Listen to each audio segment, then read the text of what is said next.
बच्चों, मैं पुष्पेंद्र सिंह आपके अपने यूट्यूब चैनल गुरुजी एजुकेशन पॉइंट में अगेन फिर से तहे दिल से स्वागत करता हूं। बच्चों, जीरो टू हीरो की ये क्लास 4th है। इस क्लास के अंतर्गत हम लोग पार्ट ऑफ स्पीच के बारे में जानेंगे। लेकिन पिछली कक्षाओं में हमने जो सीखा उसके बारे में एक बार और डिस्कस करते हैं। बच्चों,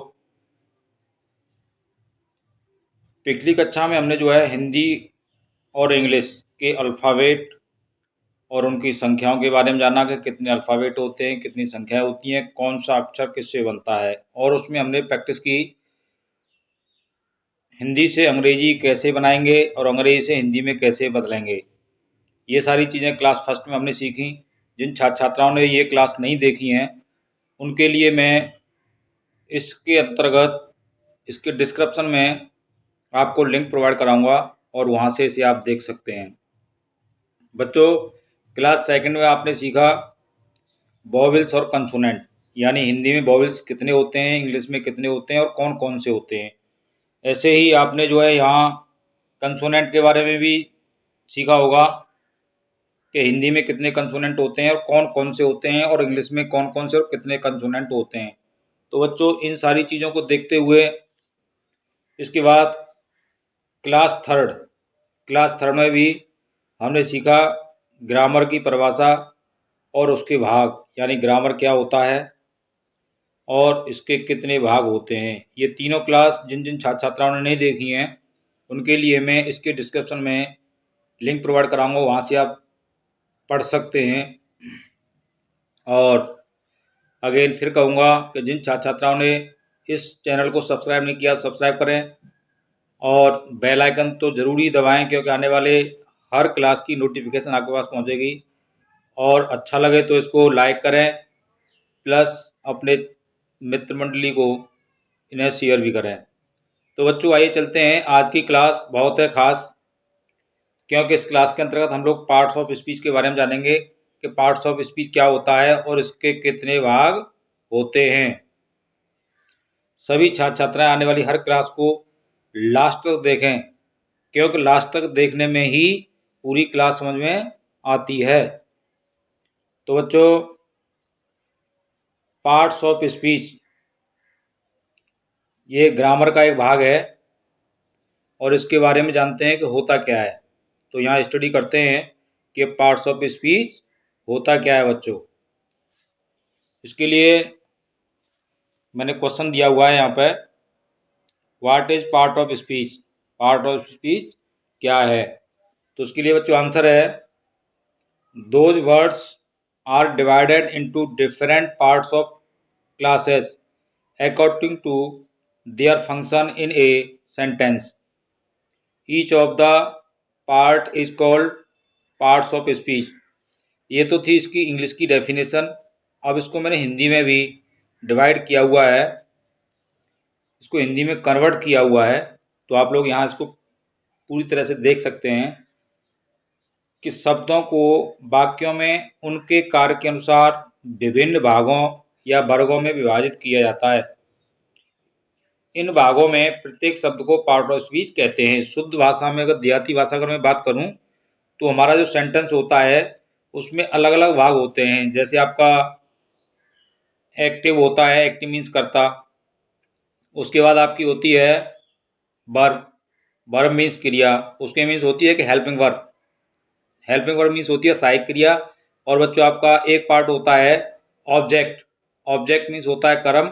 और उसके बाद में बच्चों होता है ईटीसी, जिसे अन्य शब्द कहते हैं। तो जो भी वाक्य में भाग होते हैं उन भागों को हम पार्ट्स ऑफ स्पीच कहते हैं। ओके, समझ में आ रहा है? तो बच्चों, आगे नेक्स्ट चलते हैं और देखते हैं how many type of part of speech are there, यानी पार्ट ऑफ स्पीच कितने प्रकार के होते हैं, इसको जानना भी जरूरी है। तो बच्चों, इसको जानने के लिए हमने क्या करना है, आंसर को देखना है और आंसर में देखते हैं कि कितने भागों में विभाजित होते हैं। तो देखिए आंसर में लिख रहा है, there are 8 type of part of speech. इसकी हिंदी भी है कि पार्ट ऑफ स्पीच आपके 8 प्रकार के होते हैं। कितने होते हैं? 8। ओके, तो चलते हैं नेक्स्ट। पहला भाग है इसका नाउन, जिसको हिंदी में संज्ञा कहते हैं। अब आगे देखो, एक प्लस पॉइंट और है आपके लिए कि यहाँ आपको मीनिंग भी सीखने को मिलेंगे। जैसे नाउन, नाउन मीन्स क्या होता है, संज्ञा होता है, और ये क्या है, ये पार्ट ऑफ स्पीच का एक भाग भी है। तो आगे बच्चों नेक्स्ट पॉइंट है प्रोनाउन। प्रोनाउन मीन्स होता है बच्चों सर्वनाम, ये मीनिंग भी है और पार्ट ऑफ स्पीच का सेकंड पार्ट भी है।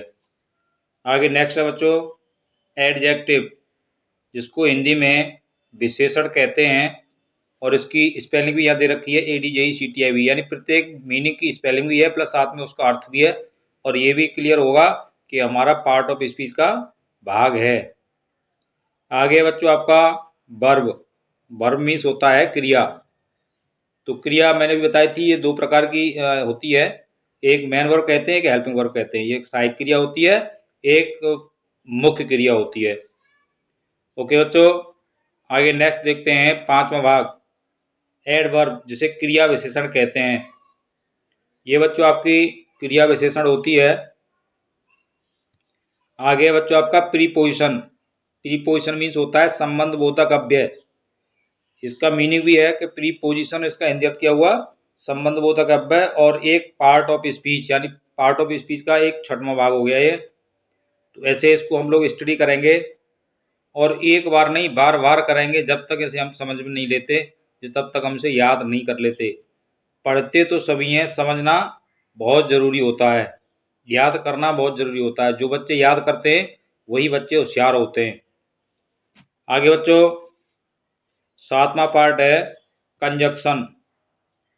कंजक्शन मीन्स होता है बच्चों समुच्चय बोधक अव्यय। ये पार्ट ऑफ स्पीच का सातवां भाग है, और एक मीनिंग भी है कि कंजक्शन मीन्स क्या होता है।